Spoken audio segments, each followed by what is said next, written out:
Greetings, all! Today, we'll be examining legendary normal-type Pokemon Terapagos, the Tera Pokémon.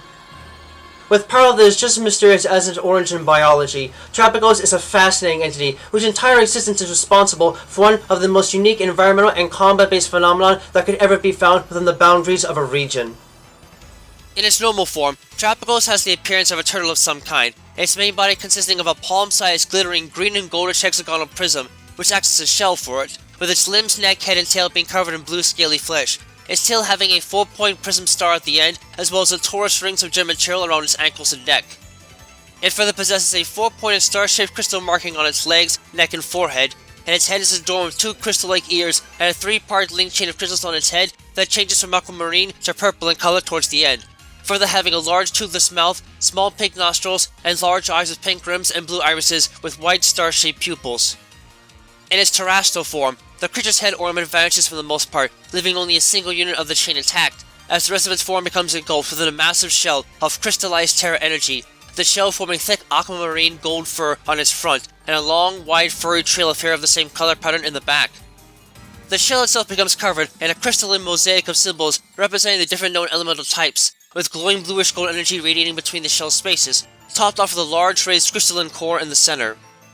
In its stellar form, the entity's body changes immensely, as in its terastallized state, it takes on a 3-tiered body with its normal form sitting atop it, with the terastallization symbol and crystal floating above it, the Terra form of the creature residing in the middle, and the lowest segment existing in the form of a massive dome that has the different types embedded in a ring of crystals that floats around the lowermost shell, illustrating its full and complete control over both the elements and the terastallization phenomenon itself. First discovered and documented by the explorer Heath, and later by his descendant Miss Briar of the Blueberry Academy, alongside several traders that helped to battle and contain the power of the creature, Terapagos is the entity responsible for the terrestrial phenomenon that has been documented in the Paldea region, among other limited locales, for the past few hundred years, though its existence has been speculated on for at least a few thousand, and its power cannot be understated in any way when making this claim, though it is likely that the creature itself was not the only one of its kind in the distant past. The latest surveys of the great crater of Paldea indicate that it has been subjected to tectonic events in the past 2 million years that have shifted the lower layers of the crater, sealing off parts of it and in turn rendering the species all but extinct, with only a single known specimen surviving into the modern day.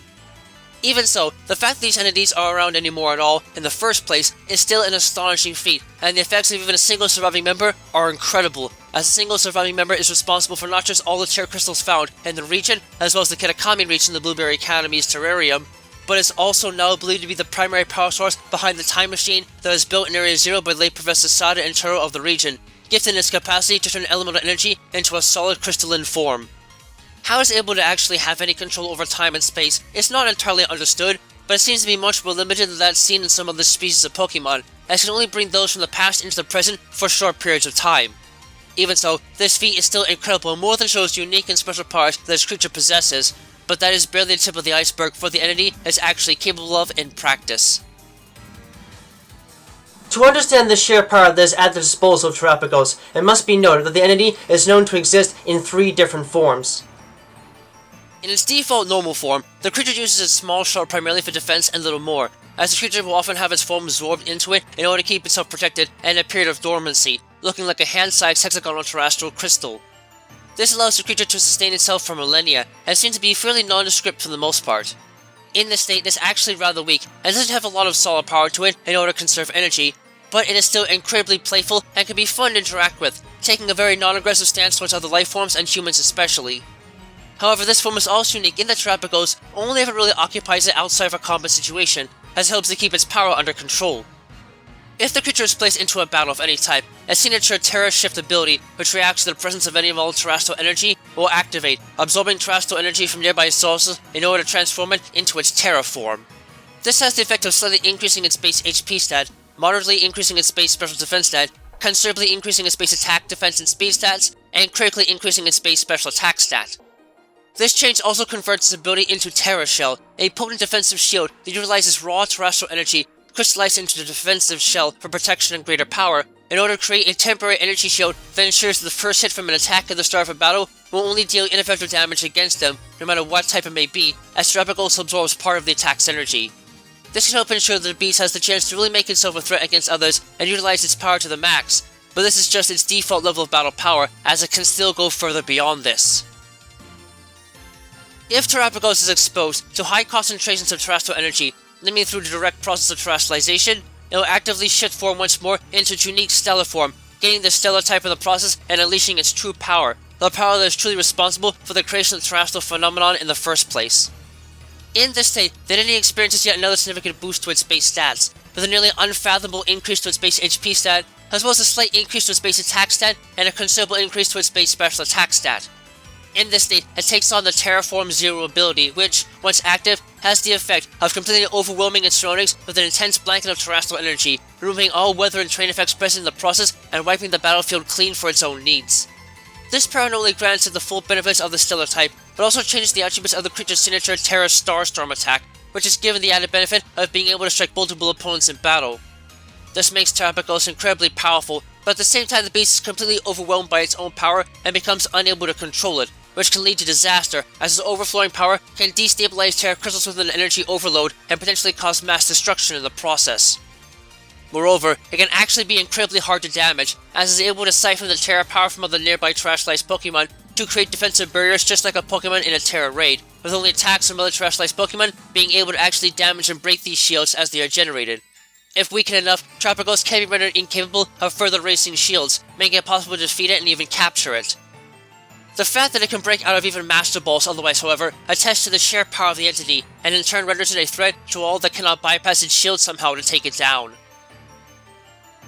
This is something that you really don't get to see every day, you know? It always seems like every time something special, unique in a region or two comes out, there's always a source of some sort, and here we are again with the true source of the entire terrestrial phenomenon, Terapagos. Honestly, at first glance, you really wouldn't think much of the creature aside from how cute it looks in its normal form. But once you see it start to shift between its other forms bit by bit, you'll come to see the kind of power at its disposal.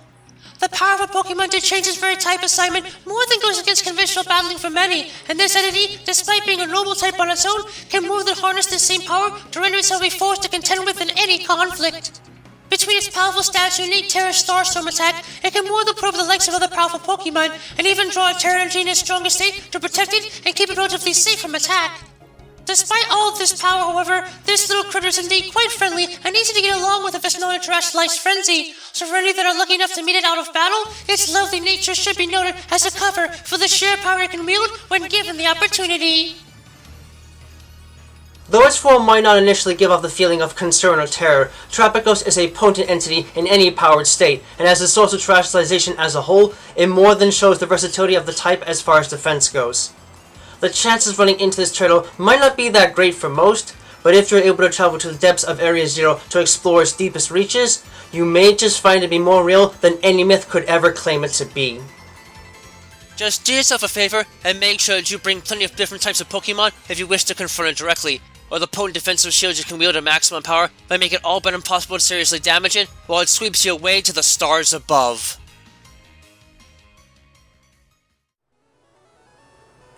Thank you all for watching this video. It always brings me great joy to see others enjoying the work I do to try and make the world of Pokemon and the fascinating creatures that lay inside of it feel as real as they possibly can. If you really enjoy my work, please feel free to leave a comment and subscribe, as I always do my best to respond to any and all comments that are left on my videos. In addition, if you wish to learn more about my work and help support it, you can find links to my Patreon page, as well as email and other contact information to my work on DeviantArt in the video description down below. Furthermore, you can find a link to my Discord server there as well if you'd like to get a first glimpse at what videos are coming up next and converse with other fans of the world of Pokemon. Thank you for taking the time to watch this, and have a wonderful rest of your day.